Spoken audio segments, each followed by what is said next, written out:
Dr. Kosabalaban is an assistant professor at Istanbul Şehir University. He obtained his BA degree in political science at the International Islamic University in Malaysia and his MA degree in international relations at the International University of Japan and his PhD in political science at the University of Utah. Also, he conducted postgraduate research at the University of Tübingen in Germany. He has taught courses on comparative politics, international relations, Middle East and Asian politics, political systems, globalization, and Turkish politics at several universities around the United States. Dr. Kosabalaban authored numerous articles such as Turkish Foreign Policy, Islam, Nationalism, and Globalization in 2011. In addition, he co-edited Religion and Politics in Saudi Arabia in 2008, which was selected as an outstanding academic book by Choice magazine in 2009. His articles and reviews appeared in various academic journals, including Insight Turkey, World Affairs, Middle East Politics, Mediterranean Quarterly, Critical Middle Eastern Studies, the International Journal of Middle East Studies, Middle East Journal, and Contemporary Islam. He has also contributed entries to the Oxford Encyclopedia of the Islamic World. Please give a warm welcome to Dr. Hasan Kosabalaban.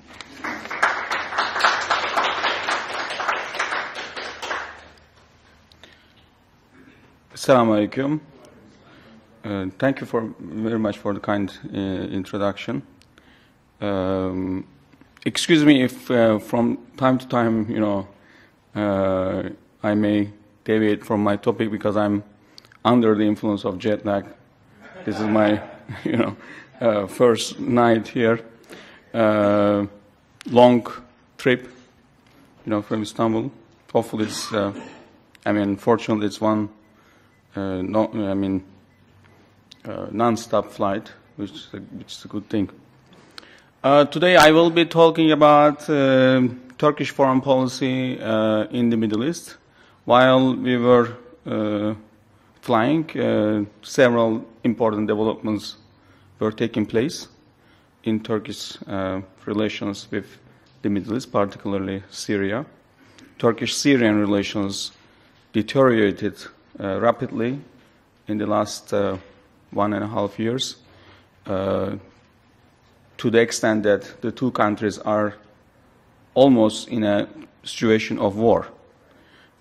Turkish parliament gave permission to the government to attack Syria at its will. This is the development that came from Turkey yesterday. And after what the Syrians call accidental dropping of a cannon fire on a Turkish town, which killed 5 Turkish citizens, Turkey fired back twice, immediately and one day after, killing several Syrian soldiers. We don't know the exact number of them, but the reports say they are around 15. High and middle-ranking officers included. So that gives an indication that the relations are almost in a state of war. So I would like to explain what is going on, because one thing quite interesting, when I wrote an article to explain Turkish-Israeli relations and the deterioration in Turkish-Israeli relations for Middle East politics, Middle East Policy Journal, which came last year, but I started writing the article about 2 years ago.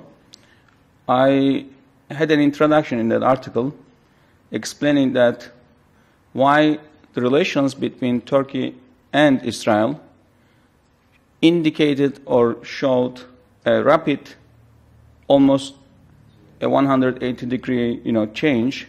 Why it is so? Because we started our relations from relations of alliance, military alliance in the 1990s, and today both countries are also in a state of a Cold War.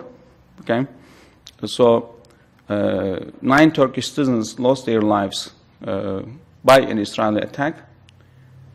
Civilian life loss is a new thing for Turkey since the First World War, I mean, by a foreign military force. Turkish civilian lives were lost for the first time since the World War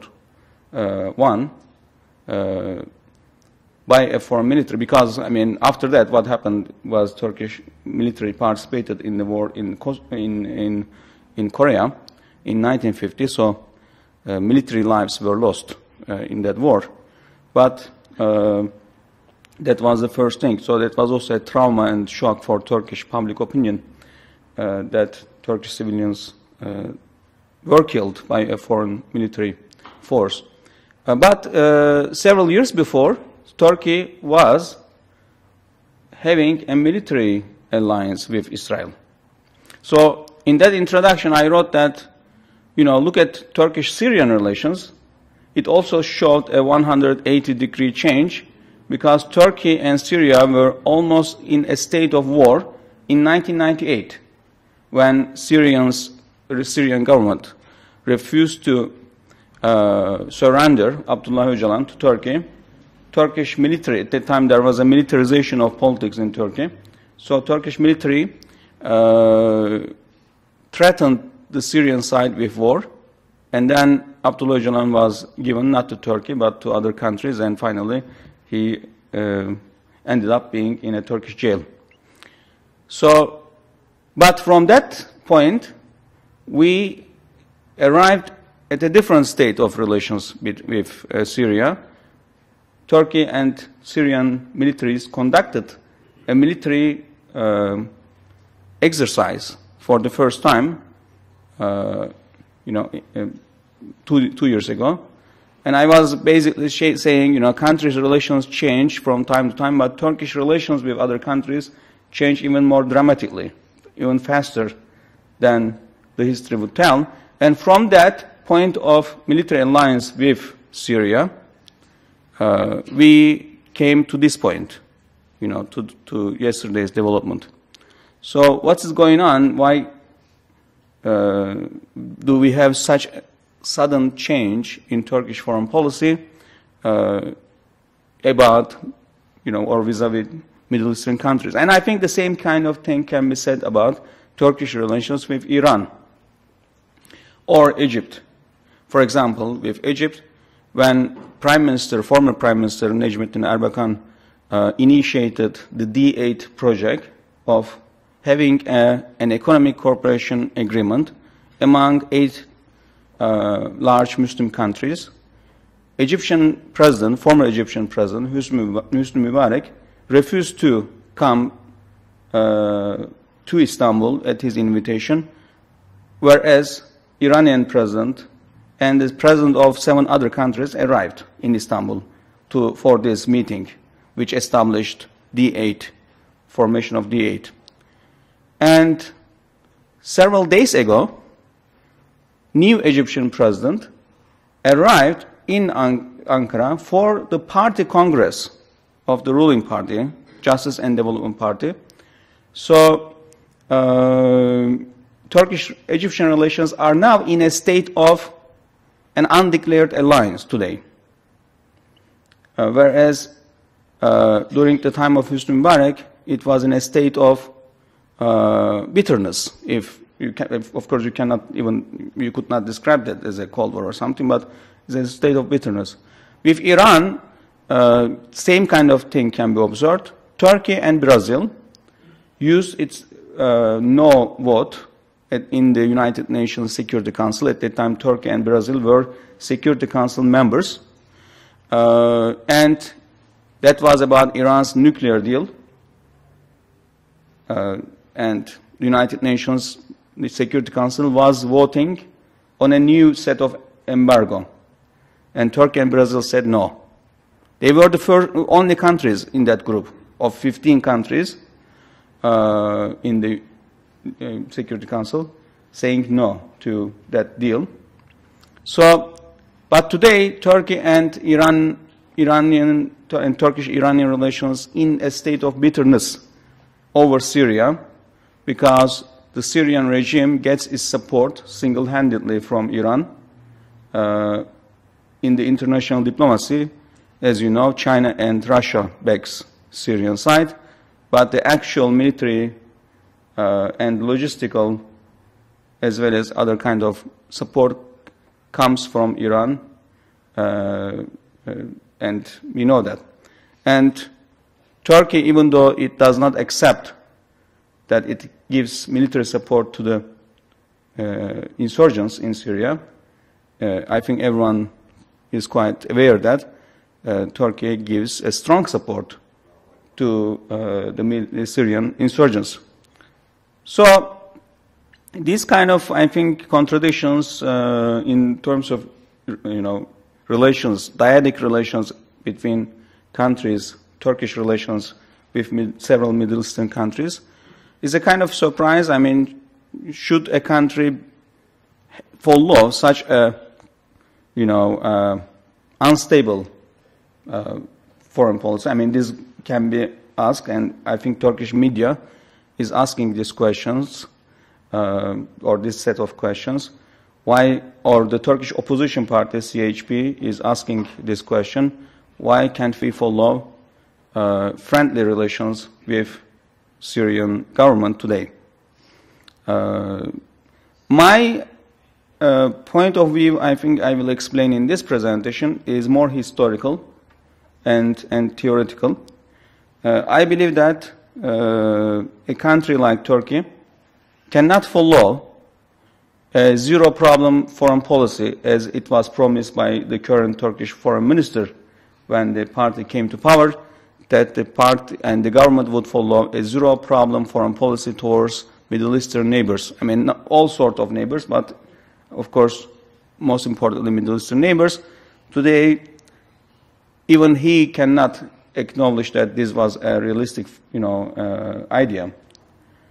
And my own inclination is also that, a country with the size of Turkey, economic dynamism, etc., is bound to exert its influence in the region, especially in the context of the European Union membership, or the pessimistic context, if you can call it that way, that Turkey is turning its face increasingly more towards the east, and then trying to exert its influence, and finding that that region is already full of other countries also trying to exert their own influence. For example, Israel. Another country is, of course, Iran. Iran's influence increased in the region after the Iraq War of 2003. And today, Turkey and Iran are increasingly finding themselves in a state of competition over the Turkish South. Turkish South means Iraq plus Syria, and you can also include to that Lebanon. Let me proceed with the presentation. Any kind of country, I think that you can also include here all countries that you like, United States, Turkey, Iran, Germany, all those countries, Japan, China, their foreign policies are influenced by two sets of variables that can be located on two different contexts. One is the ideational context, and the other is the material context. Ideational context, I think the most important variable here is the historical memory. I think that's very much the case for Germany and Japan, for example. Historical memory basically shapes their foreign policy today. Japanese and Chinese tension, for example, that we are experiencing now, cannot be explained apart from historical memory. So for Turkey, the basic historical memory is informed by its legacy of coming from an imperial background, which is the Ottoman Empire, which you can call it the Ottoman legacy. Whether the Turks like it or not, whether they deny it or accept it, this is a fact that Ottoman legacy influences the mindset of leaders, positively or negatively. For example, when foreign delegates arrive in Turkey, Turkish government, of course the present Turkish government can be considered that way, but even the earlier governments were also doing that, are hosting these delegates not in Ankara, in cold structures of the Republican time, but in the palace-like structures of the Ottoman Empire in Istanbul. So, like Dolmabahce Sarayı or Çırağan Sarayı, kind of, Çırağan Palace, Dolmabahce Palace, are now used extensively for diplomatic negotiations, diplomatic meetings, conferences, etc. So there is a greater awareness, even in Turkey now, that they don't have much to show off, so if they cannot use the Ottoman legacy. And the practical capital state is moving from Ankara to Istanbul on that account, on the account of international diplomacy. Ethnic and religious identity of Turkey is also important. Secularism is, of course, a matter of fact, but it's only a legal fact. Back in the mindset of all leaders, including the Kemalist leaders, there is the identity.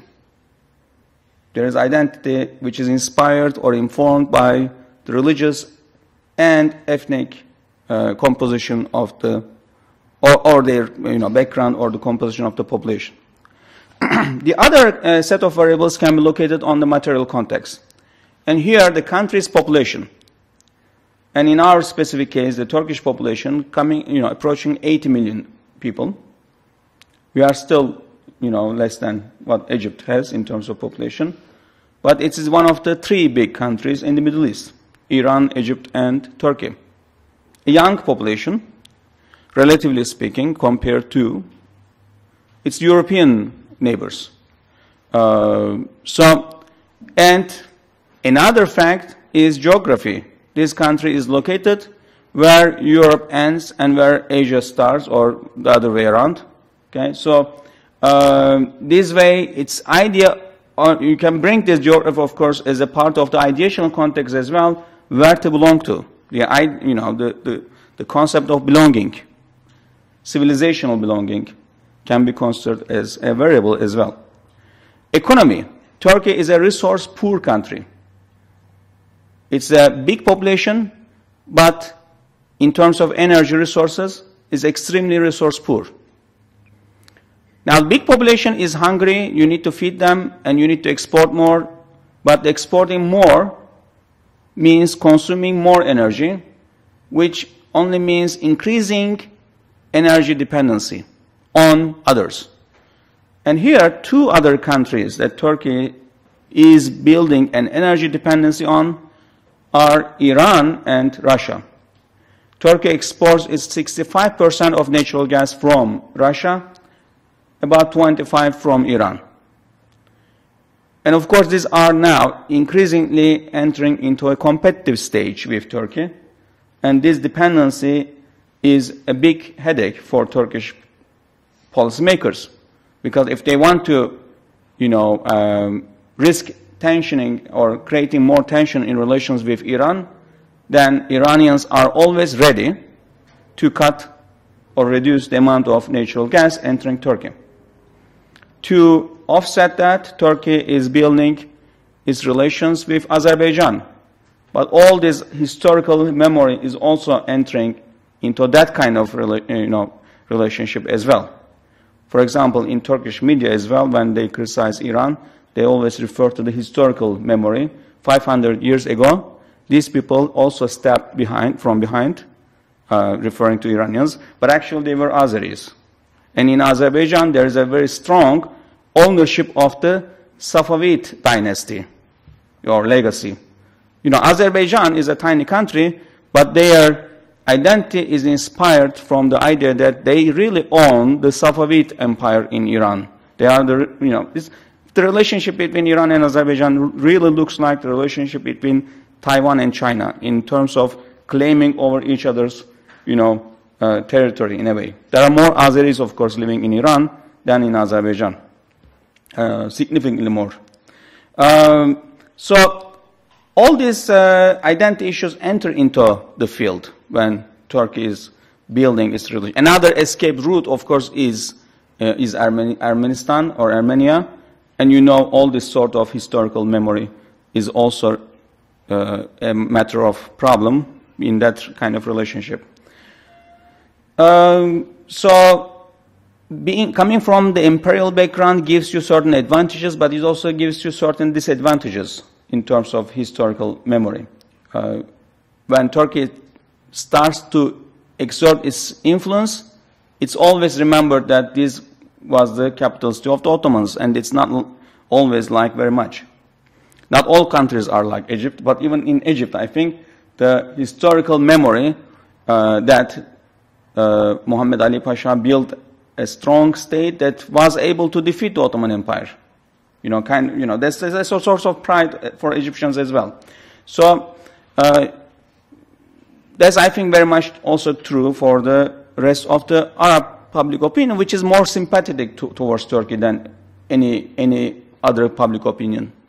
All right, so I would just pass this, and I would like you to focus on this. This actually comes from my book, which is basically the theoretical framework of my book. In Turkey, there are two major questions. Two major questions create four identities that Turks affiliate themselves with.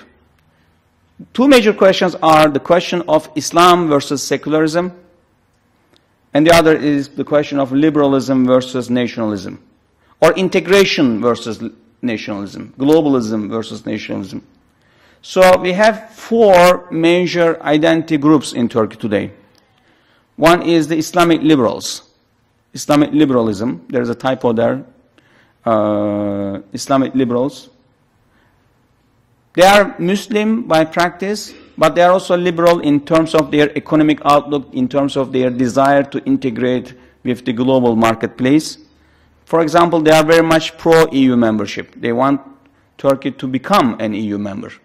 They don't have anything to fear about this. But they are very much pious, and, the current government, I think, fits into this group, even though it says we are not Islamist. Okay, let's not use the Islamist here, but at least they are Muslim liberals. So on the other side, we have the secularist liberals. For the secularist liberals, I would like to concentrate on the other group, the secularist nationalists. These are the Kemalists, I would say, represented by the political party that Mustafa Kemal Atatürk himself established, but changed hands. And it finally is now represented also by the CHP, headed by Kemal Kılıçdaroğlu. Secularist nationalists are secularist, but they are also nationalist. But secularist liberals are secularist, yes to secularism, in terms of, separating religion from the political affairs. But let's also integrate with the world. But secularist nationalists don't like to integrate with the world. They want to keep Turkey as an isolated place to a large extent. This can be said or debated. We also have their counterparts in the Islamic politics. It is increasingly weakening, especially now a major opposition Islamic party joined hands with the Justice and Development Party. So what is left in the Islamic opposition group is basically one single party, but extremely weak. So Justice and Development Party's support base is about 55%, I would say, and the remaining opposition party is only 1%, 1 or 2%. But this is historically represented with the idea that we cannot integrate with the European Union, and they are pious people, they are Muslim, but we cannot integrate. We should keep Turkish economy as national as possible rather than global. So globalization is always, they have a strong antipathy towards globalization. The other group, secularist nationalists, also shares this strong antipathy with globalization, against globalization. So if you look at the Western side of this, there are two groups. They share in terms of Islamism, in terms of Islamic values, a lot of commonalities. On the other side, people also share a lot of commonalities, but I think Turkish politics is deeply divided, not so strongly by the Islam versus secularism question, but more strongly by the liberalism versus nationalism question. So this division, which is vertical here, is stronger than the horizontal division. So there are formations of several nationalist groupings, which includes both the Muslim as well as the secularist politicians. All right, so this basically gives you some idea that where the Turkish political groups, when, for example, Tayyip Erdogan comes to Egypt, he came to Egypt and talked in favor of secularism. So this was a shock for the Muslim Brotherhood. I think that over the time, the idea of secularism, the definition of secularism, is changing also in Turkey. Secularism does not only mean an oppressive repression of government, but rather a separation of the religion from the government. So our rulers should not rule us in the name of Islam. Our rulers should rule us in the name of their deliverance of policies. So if they have a holy claim, then it's difficult to challenge them. So on that account, even the Muslim Brotherhood, is very much a secular political party. Secular, not necessarily secularist, but secular political party, because they don't have a claim that they are any representative of, for example, a religious authority or something like that. So it's a party of engineers. It's a part of medical doctors, rather than is a part of clergy. So you may challenge this because I'm not an expert in Egyptian politics, but that's my observation of the Egyptian political party as well as other Muslim Brotherhood parties. And therefore, and also let me put it this way, there is a great dialogue now. As I said, the Egyptian-Turkish relations is increasing on the party level as well. There's a great dialogue between the Justice and Development Party in Turkey and newly formed political parties that sprang from the Muslim Brotherhood origin. For example, Justice and Freedom Party. Was it correct, right? So, Hizbul Adale. Right, so Justice and the Freedom Party in Egypt. Justice and Development Party in Morocco, which was actually established 1 year or two before the Justice and Development Party in Ankara. All these political parties now are in a state of dialogue. So, and of course, Turkey is not here trying to exert itself. It's a model, for them. There are still problems with Turkish democratization. I think European Union is still right to say that Turkey is not a democratic country. There are still problems with Turkish democracy. But still, there is a great experience of political participation. I mean, Muslim Brotherhood is much older than Turkish political party, but the Turkish history or Turkish Muslim participation in politics is a long history. Is a long history of coalitions with other political parties, hidden coalitions with the military, share of power, basically. So they are very sophisticated in terms of their idea of politics, in a way, because of the experience, coming from that experience background. Whereas other political parties, for example, in Syria, the Turkish political party is also in dialogue with the Muslim Brotherhood. But the Muslim Brotherhood in Syria, as well as other political parties, were in a country, living in a country which was quite suppressive. It wasn't even Egypt. Very strongly, single-handedly, the Ba'ath party suppressed all this opposition, sent them to exile. So you are now inviting them back in for the post-Assad, scenario, but they don't have the experience to carry, or or they don't have the hegemonic existence among other groups. They are all weak. You know, when you are all weak, then it's very easy to split into groups. So, whereas in Egypt, for example, the Muslim Brotherhood, even though it was also in an authoritarian, but not necessarily in a dictatorial existence, so it was able to survive. And then after the fall of the Mubarak, I mean, there was still a structure of the opposition. Whereas in most of these newly democratizing Middle Eastern countries, this structure is absent, you know, because of the repressive nature of the previous government. So, in a way, Turkey is, or the Justice and Development Party government in Turkey, is sharing this experience. And I have met many of these interlocutors, if you will, okay, so coming and going out of Turkey. Turkish think tanks now opening bureaus in Cairo, in other countries. A period of dialogue, let's say, starting between this. I think this is quite healthy. But in a way, this also shapes, you know, Turkish foreign policy. Like, you know, if we are able to bring these political parties that we have dialogue with to power, then we will be able to extend our sphere of influence. You see, I mean, this is also a very nationalistic kind of interpretation of interest, right? So, in a way, in the region, there is now the emergence of, let's say, Ikhwan al-Muslimin / Justice and Development Party / you know, some other political parties kind of zone emerging. You know, so a system, or if you will, a commonwealth is emerging.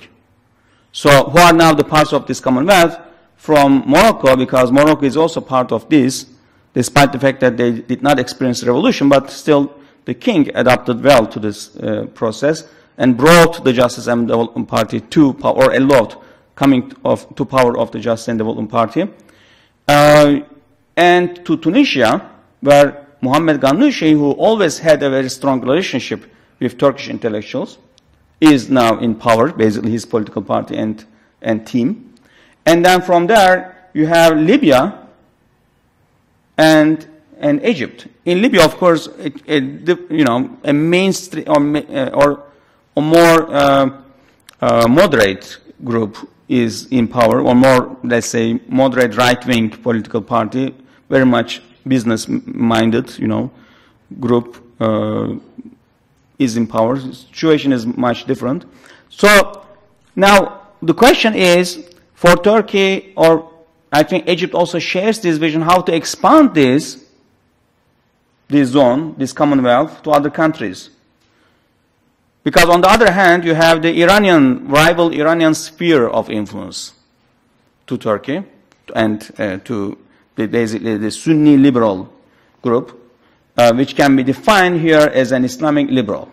Okay. Now, you can oppose this, of course, by saying that Muslim Brotherhood is not an Islamic liberal party. Yes, in many senses, yes, but it's very much a business-minded political grouping as well. I mean, it's evolving into, there is a generational conflict in the party as well. But this will come to that level, I think.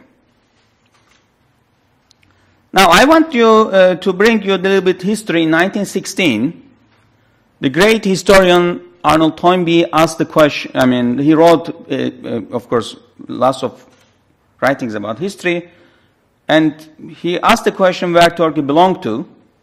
At that time, he didn't call it Turkey because it was Ottoman Empire. And Ottoman Empire was also known as Near Eastern world. And he said there is something pathological about the history of this Near Eastern world. This Near East did not belong anywhere. Basically, I'm interpreting this. You can read. It is in a kind of paralysis, spiritual paralysis between, I mean, locked in between, you know, where to belong to, East or the West. And then ended up belonging to neither. But also ended up belonging to the both. You know, paradoxically. Not able to distinguish, separate itself, distance itself from one or the other. Now, this was 1916, about the Ottoman Empire. But in 1993, Samuel Huntington wrote the book of Clash of Civilizations. It was an article.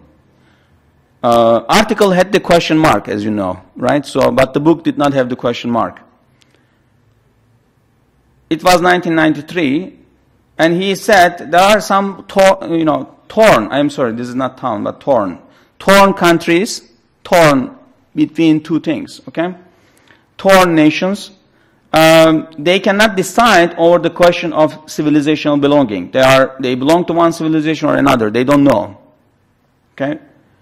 And their leaders typically wish to make their countries members of the West, but the history, culture, and traditions of their countries are non-Western.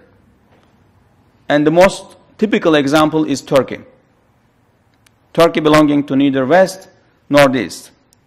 Now, I give you these historical, anecdotes, historical writings. 1993 is also history, but between 1916 and 1993, not much change about Turkey. Perhaps you can ask this question. That Turkey really feels itself part of the West and the East simultaneously, belonging to neither. Now trying to re-establish a system of democracy in the Middle East. But of course, democracy should not, be only an idealistic goal, because when Woodrow wrote his principles, basically, and applied these principles to the world, or enforced these principles, he was, of course, is known as the most idealistic U.S. president, idealist U.S. president. But to me, sometimes idealism meets realism. Of course, United States did not have an empire, at that time, but Britain and France had. So if the right of self-determination would torn empires apart, it wouldn't be the United States to be torn. Okay, so in a way, this idealism basically destroyed empires, but United States emerged as the most powerful. So out of idealism, United States emerged as the most powerful. So Turkish idealism, sometimes Turkish prime minister as well as foreign minister are accused of pursuing an idealistic, chauvinistic, or too hopeful but not realistic kind of foreign policy. But this idealism is also realism for Turkey. Because out of this idealism, only a strong Turkey would emerge. So this is not something that they are pursuing an ideal which they know that would destroy Turkey. No, nobody would do that. This is an ideal, to establish democracy in the Middle East, to destroy dictatorial regimes and establish democracy in the Middle East, would only mean expansion of Turkish sphere of influence. And some other countries also believe in this or share this vision, because they also believe that, if they expand this, there is also an expansion of their own sphere of influence. I think Egypt can enter into this picture. Maybe at the end of the day, because sometimes, this also took place. I'm teaching this semester Middle East politics, and started with the brief history of Islam. So I don't know what happened in 602. 602, there was a war between two empires, Sasanian Empire and the Byzantine or East Roman Empire, over Syria. Okay? One of them won, but the other then imposed heavy taxes on its remaining subjects, because this war brought them into destruction. Actually, the first Sasanians won, but then Heraclius of Byzantine, defeated them in another war. And then Islam emerged. And of course, 711, Islam was on the shores of France. 622 is Hijrah, and then 711. So this almost 100 years, these empires were completely encapsulated by Islam. This is, of course, you can explain by other references, but it's also an exhaustion of empires. Sometimes this also is a world systemic history. Empires exhaust themselves, and then a third power emerge. I think in this Middle East politics, there is a risk for Turkey that Turkey may exhaust its resources, is weak, as I said, is already weak resources, in a competition with Iran, a third power may emerge. And I was saying this, somebody said it may be Saudi Arabia. But it may also well be Egypt. Okay, so, or another country. I don't think it will be Israel because of its own dynamics. But this region is, in a way, ready for this, or the history of this region will be shaped by competitions among big hegemonic states, regional hegemonic states, Turkey, Iran, and you can also count Egypt. And there is, of course, rivalry in the Arab world over the leadership of the Sunni Middle East. I have some other presentations here, files, but I'm passing them. In the last 10 years, Turkish government followed basically three periods of foreign policy. In between 2002 and 2007, it was the adaptation stage. That Turkey was very careful. The party was very careful, and we were earlier debating about this slow or fast approach. But about the foreign policy, the initial foreign policy goal of this political party, which is in power now, was not about Middle East, but about Europe.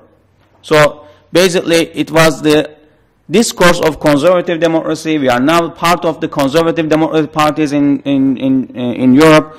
They were sharing groups with them, like Christian Democrats, etc. And the EU integration process was basically the key. But this slowly changed because there was no response, positive response from the European Union. So we entered into the second stage. That's between 2007 and 2011. Turkey started to become a Middle Eastern power.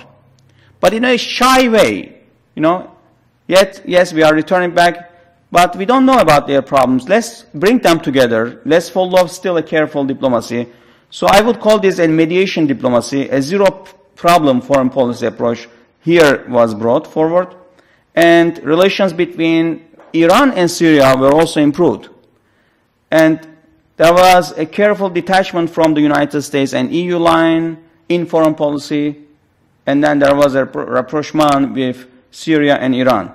In the third period between 2011 and present, there is this Arab Spring. And basically changed Turkish foreign policy calculations. Okay, here there is no need to continue these relations with authoritative or suppressive governments. We can be the champion of democratization, and then we can have healthy relationship with the new Middle East, or become their leader. Okay, so this is what I was saying, that this idealism, there is a hope that this idealism would carry Turkey into the leadership position. And here I would like to end with this slide. For Turkey, there are 5 power blocks in the region. Of course, the primary power source is Iran, or rival. The second, Israel and Iran. The third, over the first two, I think Iran is much more important for Turkey than Israel in terms of real power dynamics. Right? So even though Israel is militarily more powerful, you would say, but Turkey really does not consider Israel as a very, very significant country outside of its relations with the United States. I would illustrate this with something. So far, Turkish-American relations were conditioned on the condition that, or put a condition on Turkish-American relations, for a good Turkish-American relations, that Turkey first needs to have a very strong relationship with Israel. This is not anymore the case. Right now, Turkey enjoys a very strong relationship with the United States. Very, very strong relationship with the United States, but not so strong relations with Israel. This is the first time. Okay, so, but Iran is an authentic power in the region. Authentic competitor in the region. A civilizational competitor, perhaps you can say. So it's much more important for Turkish calculations than Israel in that regard. And the third is Arab countries ruled by regimes which maintain strategic relationship with Iran. This is also a fact. There are Arab countries which sides with Iran at the expense of their relations with Turkey. I think Iraq is one, Syria is the other one. It's not a complete statehood, but Hezbollah is another example, partly Lebanon. Sorry? What about Iraq? Iraq and Syria. Yes, definitely. Maliki government is having a very hostile relationship about Turkey, unfortunately. It sentenced its deputy president, Hashemi, to death penalty. But Hashemi participated in the party congress, as I said, Egyptian president, appeared. In that congress, two other leaders, one was Hashemi, another was Mesut Barzani. I didn't say this in my beginning of the presentation. Turkey rapidly changed its relationship with other countries. You can also include here the Kurdish authority in northern Iraq. From hostile relationship today is the strongest economic ally of Turkey. And going from this, if Turkey's own Kurdish problem was not complicating this, northern Iraq would appear to be Turkey's best ally in the region. Why? Because of the appearing dynamics of tension between Iran and Turkey. And also the politics in Baghdad. So can you imagine that your neighbor is sentencing a politician to death penalty, and then that politician is appearing as a special guest in the party congress of the ruling party in another neighbor? I mean, this is also a relationship of hostility, right? I mean, so you wouldn't do that normally. This was, of course, a challenge. I don't care you. I bring your man who was sentenced to death to my best show. So this was basically a challenge. So the fourth group of countries is Arab countries ruled by regimes which opposes Iran's dominance in the region. I mean, very hostile to Iran, basically. Very, very hostile. Even doesn't like Turkish competition with Iran. I mean, believes that is not enough. Why Turkey is still having good relations with Iran, kind of countries. Saudi Arabia is a good example, United Arab Emirates and Bahrain. Qatar is much more realistic about Iran than these three countries. And Arab countries that have experienced regime change in the context of Arab Spring, and where I would say almost, when I said this earlier, in other presentations, somebody opposed, it's not necessarily the case that Muslim Brotherhood-rooted parties assert. Yes, it's not necessarily Muslim Brotherhood-rooted parties, but definitely when you have elections, free elections in a Muslim country, I think that would bring a result similar to Turkey's own, which is a pious liberal party. I mean, liberal in the sense that it's economically friendly, business-friendly party, would come to the dominance very easily. I mean, this is the election results in most countries as well. In Egypt, we obtained a similar result. In Tunisia as well. I was an electoral observer in Tunisia and visited Egypt later on another, task. And still, I very much think that people think very similarly. Yes, they like a politician who is very similar to their own, mother and father, praying 5 times kind of, people. But at the same time, they don't want a chauvinistic, too idealistic at the expense of realism, kind of leaders. I mean, I don't think Egyptians would tolerate. Yes, for example, they strongly dislike Israel. But going to war with against Israel is not realistic for Egypt. You cannot bring a political government. I mean, people would not do that. People's wisdom is stronger than the wisdom of dictatorial governments. So therefore, there is no fear for us of a democratic Middle East.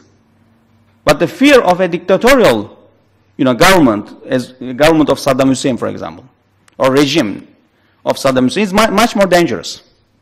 I mean, I know in this country as well, there is very much a propaganda of that Arab Spring is like Arab Winter. It would bring fundamentalists to power. No, people would bring moderates to power. Or the electoral process would moderate politicians. You know, so, and for example, in Turkey, 55% of the support coming to Justice and Development Party. This is not necessarily on the basis of Islam only.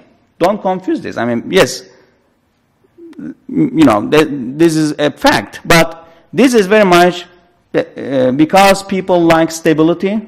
They bought houses, they bought cars on loan. They want to pay.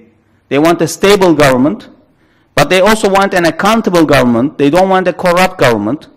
They want a government that they have the right to change every 5 years or 4 years. If things go wrong, they can change it. You know, kind of leaders. In this sense, I think the result would not change. The Muslim Brotherhood, another party, but this is another group of countries. Now, what Turkey stands here is, as I said, Turkey is the strong supporter of democratization, strong supporter of the fifth group of countries. And again, as I said, this you should not take too idealistically. This is also good for Turkey's own interest. Right? So there are times that before Turkey act contradictorily. For example, about Iran. You know, Iranian moderates, Turkey did not support them. Turkey supported Ahmadinejad. It was the first country to congratulate Ahmadinejad. But here, it's acting to expand democracy in the Middle East. And it's not doing that at its own expense. It's its own disadvantage. You know, it's doing to expand its own interests. Thank you very much. This is the end. Do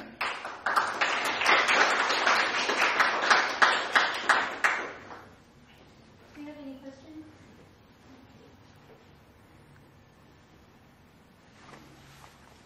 I don't know if I need that. When you had this cross with liberalism, nationalism, Secularism, Islamism. This one. Well, you said Islamism and whatever. It's the Islamism that I... why Islamism rather than Islam? Is that a perfectly good word? I hate the word Islamism because we never talk about the, let me say in Germany, the Christian Democratic Union. We never call them Christianists. I agree. We never call parties in Israel Judist. It's pejorative, and I don't like it. Good. So give me a reason why it is Islamism rather than Islam. I will give you, I agree with you, but I will give you two reasons. One is those who are called Islamists sometimes like this term. For example, now there is a debate in Turkey. There is actually the history of Islamism.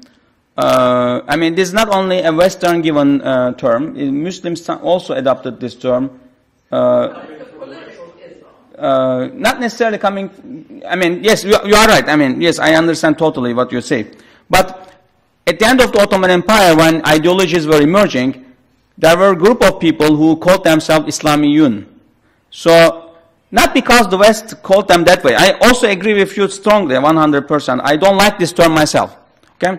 But this is one reason the Islamists also like to call themselves Islamists, but nevertheless the Justice and Development Party cannot call itself an Islamic party or Islamist because Turkish constitution bans such labels. But public intellectuals in Turkey, also like Ali Bulaj writing in Zaman newspaper, said, we don't have anything to be ashamed of Islamism, Islamcılık, so in Turkish. I don't agree with this.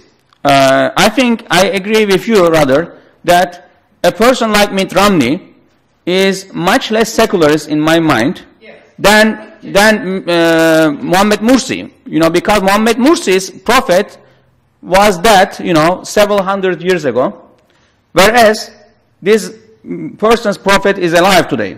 So when your prophet is alive, it's really hard to debate secularism, because you have continuous revelation still coming.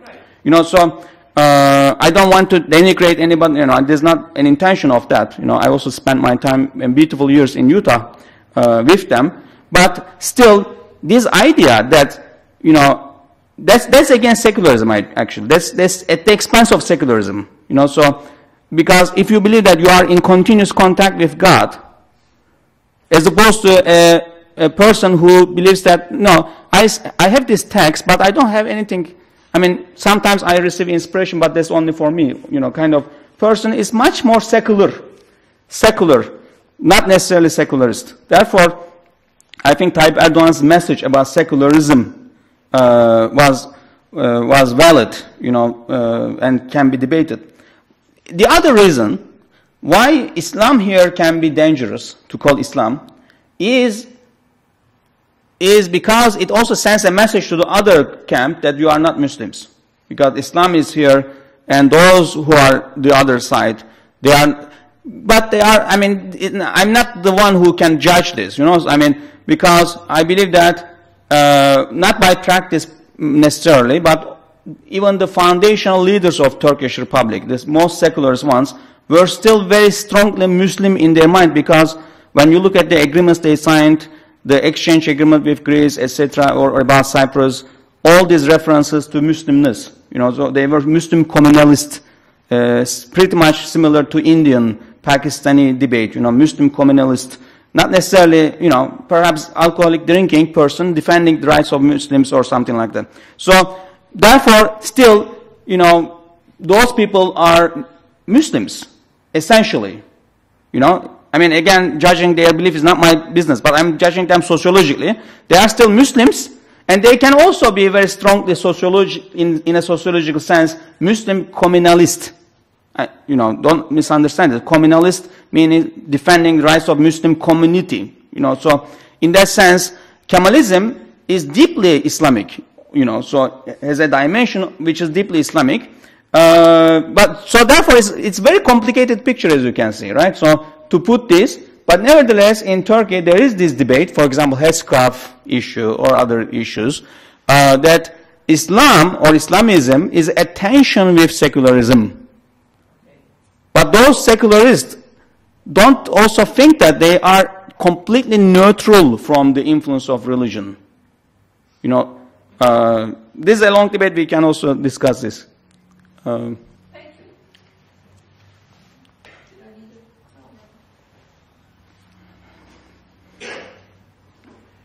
Kurdish people are scattered between Iraq, Turkey, and Iran. Kurdish. The Kurdish. Yes. Syria as well. Sorry? Syria. Yes. 4 countries, yeah. And I think the majority of them are in Iraq, if I'm not mistaken. Majority of them are in Turkey. In Turkey? Yes. Okay. What these people are trying to achieve, what's their goal? Are they aspiring to have their own nation sometimes, and all these scattered people between Iraq, Syria, Turkey, and Iran, to have their own nation? Does Turkey see that these Turkish people from outside Turkey collaborate with the Kurdish people inside Turkey to cause some problems? Is it a big problem to the Turkish government? And how do you say, in your own opinion, the future about these people, if they are going to... Yes. One thing I'm glad that the Turkish government retaliated against the Syrian government and they caused much damage. I wish they had caused much more than that. Another thing, why Turkey didn't do the same thing when Israel killed the Turkish people in the mission to Gaza and Palestine? I wish they did the same thing to Israel as well. That's two questions, right? And one about the Kurds, I think is easy to deal with. The Kurds in Turkey don't want separation because they know that their economic life, economic future, economic prospects lie with the Turkish side. I mean, the Turkish cities, or cities of Turkey. I wouldn't even call Turkish cities of Turkey. Turkey is much better in dealing with its ethnic problem, despite the fact that we still have the terrorism problem. But I'm in contact with the Kurds. I have Kurdish neighbors. I have relatives who are Kurdish, relatives in law. Okay, so I have basically friends, and I know what they feel. The greatest city or the biggest economic city in Turkey, not necessarily the greatest, is Istanbul, and a separation means coming to Istanbul with a visa, being a foreign worker. They don't want that. They want their rights, and many of these rights were given already. There's a very strong democratization process achieved in Turkey. There is a problem in Syria with the Kurds, and Ba'ath regime does not give even citizenship rights to Kurds. It doesn't give, identity cards to Kurds to call them citizens. And therefore, in such countries, I think Iraq was historically similar. Desire to become separated is stronger, So this is my own, take about this. Of course, this is still an unresolved, question. Many people think, 100 times differently, about this. If you ask 100 people, you would have 100 different, answers about this question. The second question is about realism, of course. Israel is a strong military, nuclear power, and yes, we felt very bad, but that was about it. And therefore, I think my own belief is, Mavi Marmara flotilla was a big mistake that Turkish government allowed, because we knew that they would face something like this on the way, okay? And when you don't have this power to back up, okay, do you want to show your weakness, necessarily, or make it visible? So one of my Arab friends, said this to me. We always believed that Turkey was an invincible, power, was a strong power, but now this power was basically smashed. Yes, they sympathize with, but we don't want their sympathies, necessarily. Yes, 1 minute was enough to gain Arab sympathies. 1 minute is the Davos. So this wasn't necessary. But sometimes, I also wrote this in the introduction of my book, democracies have this weakness of allowing the non-state entities too much power. So one non-state entity in Turkey organized this, wasn't stopped necessarily, quite strongly by the Turkish government, and I think that was Turkish government's mistake. And several public opinion leaders expressed this. I agree with them about this. Do you know the total number of the Kurdish people in the area and how many? About 20 million or so. This is not also well known. Each country? 10 something maybe in Turkey, and then the others are separate, split. Thank you. Yeah.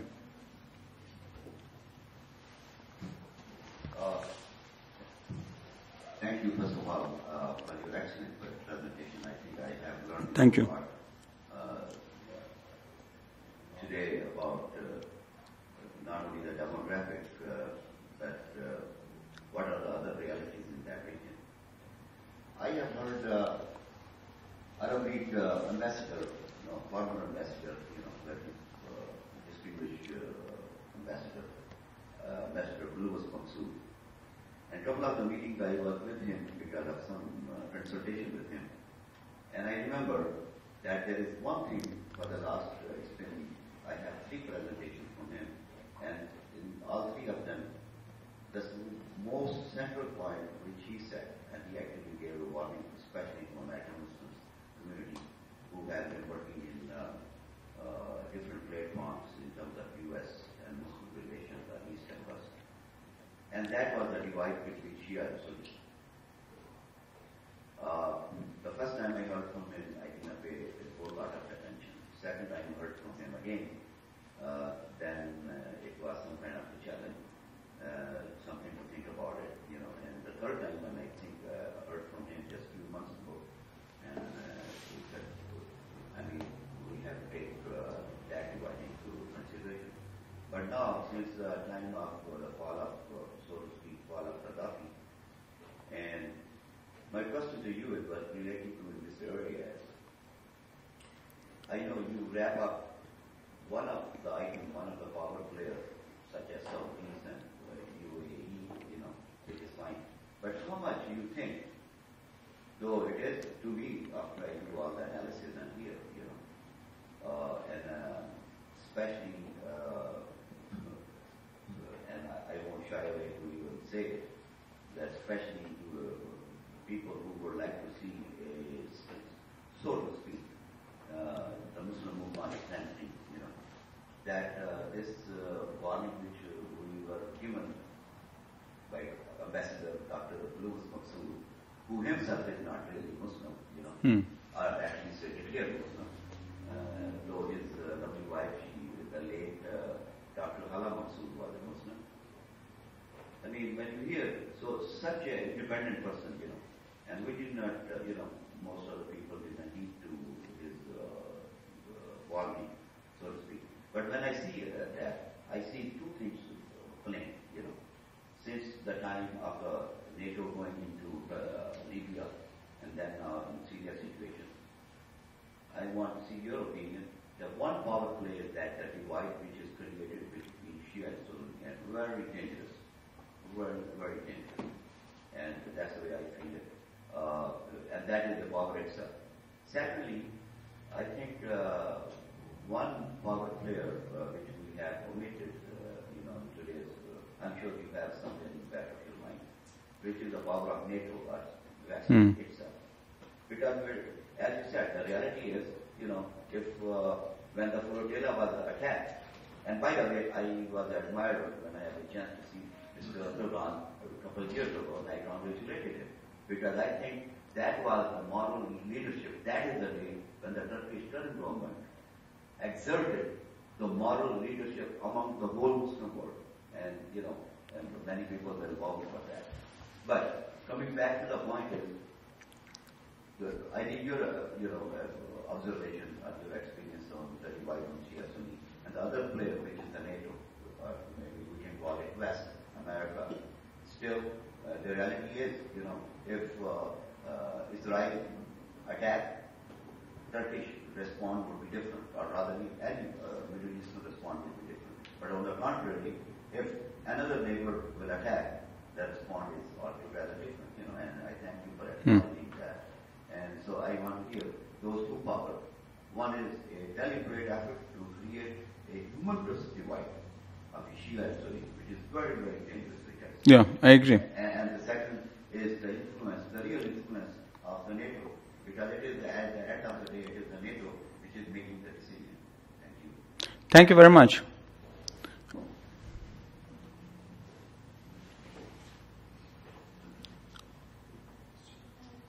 I believe we just have time for this one last question. Yeah. I am asking that in North Africa, everything was good, everything was going, but something happened, and Western country started to support North African country, Arab country. So what happened? They want to support, and every country is. Which country you are referring to? Africa, North Africa. North African. Yeah, Egypt, Tunisia, or other. Africa. That's still on the table. Yeah. That NATO wants to have Africa. Yeah. Yeah. And nowadays in Syria, in the same situation. What happened? And connection to this question, where is on your picture, where is the Western country and America? Where is this picture? Yeah, that's the same question. You don't see your picture, so I want to see. Sure, I will say something, but maybe we can have one more question from Dr. Ömer, because the time is off. Yeah, Mike. Yeah. Yes. I also want to hear your reaction. The Rwandas are different than the Turkish model. Yes, yeah. Not really a party involved in Okay, yeah. first election for this side. I acknowledge that difficulty, yeah. So the other thing that there is a hidden thing for them was about the so-called the Ummah again, creating the Khilafah. They don't talk about it, but they are every now and then in their ceremony they say. Does Turkey or the Turkish government have some dreams along these lines? This is also alleged about Turkey. But let me say something about the West. I mean, when I list these countries here, I was listing regional countries. Of course, the West is a big, power block. The West is also a too general term. There is Europe, there is United States. United States is too large. There is Franco-German alliance in Europe. There are small countries alliance in Europe. Even the Franco-German alliance, France and Germany. Within those countries, we have so many different groups. For example, Mr. Schroeder was also a participant in the party congress, but Madame Merkel is very, very, very hostile to Turkey. So in the United States, you have Barack Obama and the Realist group, and also, Mitt Romney and neoconservatives. So when you say the West, we should not really have over-sweeping generalizations about the West. And not all of them support Israel blindly. Some of them give support to Israel pragmatically. So when it's against their interest, they may turn. Okay, so this idea of the West as as a monster, kind of. It's very strong in Turkey. It's stronger even in the Arab world. It's strong in Iran, particularly very strong in Iran because the governments feed themselves on that kind of fear. So it is better to have relations with the West, okay, and know them from inside. Perhaps exploit the differences. That's quite healthy. As well as the Western countries exploit differences when it comes to Turkish politics or Egyptian politics. Now, many people accuse the Muslim Brotherhood of having relations with the United States. Mohammed Mursi himself was in New York. He is actually a U.S.-educated university professor. Now, this is quite healthy. This is better than them saying "Great Satan," in the streets or something like that. Now, your question about they are being different, I also give credence to this claim. Yes, I agree that there is a big difference between the Turkish, if you allow me, the Turkish Islamists, and the Egyptian counterparts because of the experience, not necessarily because of dogmatism, but because of experience. Experience dilutes ideological dogmatism. So when you are in the field practice of politics, you are a different individual. Okay, so show yourself, Mr. Mursi. Show your policies. We need bread. We need clean, water. If you deliver them, we will vote for you again. People don't need Islam in Egypt. From him. They already have Esther and other. They are pious. They are Muslims themselves. So what they want from Mr. Mursi, Professor Mursi, is deliverance of policies. I think that the democratic process will have a moderating impact on politicians. And after all, if they have the same number of years of experience with Turkish counterparts, they would be even better politicians because we know that Egyptians are all very, very smart people, and they are very good politicians also. So what is this idea? We are not essentialists, right? So we cannot say Turkish model was an exception. There is nothing such as this in political science. There is no exception. So there is no special condition or something like that. There is general rules. And the general rule is that democratic experience moderate individuals, because people are moderates. People are composed of moderate people, and they will not vote for a chauvinistic, ideologically, zealot people. So even the Salafis, who are the rivals of the Muslim brothers in Egypt, now say Egyptian problems are too big, we need all the cooperation of all parties. So they are coming down, so they are coming to the world, in a way. So this is an awakening, basically. That's my belief and maybe hope. There's a hand over there. Yes. Last question. My name is Ajay Moore. Mm-hmm. I'm the administrator of the Barack Obama's campaign, and we love Turkey. Yes, we do the same. Ain't nothing. We love Turkey. Thank you very much. United States politics is on. We are impartial in this election. But I have 5 American citizens at home. They like Barack Obama very much. So I can deliver this as a message. Is Obama Muslim or not? We know why. My daughters believe that he is. Okay, we know why we love Turkey. Thank you very much for all. Yeah.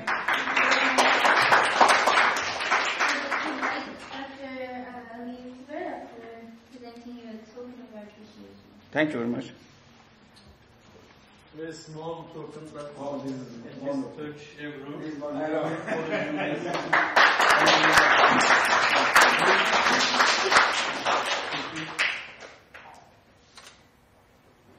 Thank you. Thank you very much for a very informative talk. Thank you for coming, and I hope to see you in our next. Thank you very much. Thank you very much. I'm very sorry I couldn't return back to you.